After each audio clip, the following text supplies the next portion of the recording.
Je suis Vahe Boyadjian, je co-dirige avec mon associé un groupe de miroiterie indépendante.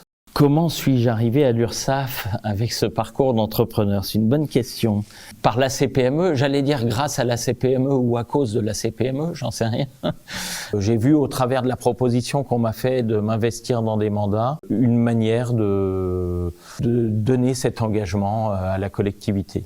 Mon rôle en tant que président, c'est que l'URSSAF repose sur une chose essentielle auquel nous sommes tous attachés, qui est le paritarisme, la gouvernance de l'URSSAF. Et nous siégeons au sein du conseil d'administration avec des représentants des employeurs et des représentants des salariés. C'est à ce titre que j'ai été élu par l'ensemble des administrateurs présidents de l'URSSAF. Le président a un rôle évidemment de garant du bon fonctionnement de cette institution qu'est le conseil d'administration et du respect notamment de ce paritarisme à tous les échanges.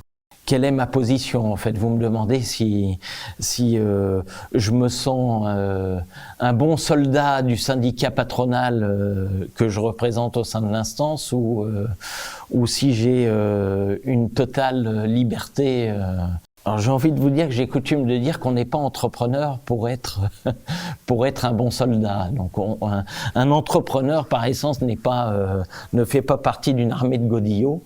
Je pense qu'en tant qu'acteur, en tant que mandataire représentant d'un syndicat, on a évidemment un devoir de loyauté envers les positions prises par ce syndicat, et que si on n'est pas totalement d'accord ou si on est en total désaccord plutôt avec les positions nationales, notre rôle est peut-être de ne plus être représentant de ce syndicat. L'avantage du système dans lequel on est d'avoir aussi des instances locales et de travailler avec des hommes. Et je pense qu'on doit pouvoir tout se dire, on doit pouvoir prendre des positions. Par contre, il faut être clair. Quand on a une position que l'on prend et qui diverge de celle de ce qu'on représente, du syndicat qu'on représente en tout cas, on doit aussi être en capacité de le dire et de donner les deux positions. L'action dont je suis le plus fier, c'est celle que j'ai menée dans les commissions de recours amiables, parce que j'estime que c'est dans ces commissions qu'on peut donner la part belle à notre travail de mandataire. Et ma plus grande satisfaction, en tout cas, c'est de voir qu'on ait pu prendre la quasi-totalité de nos décisions pendant toutes ces années dans lesquelles j'ai siégé à l'unanimité des membres.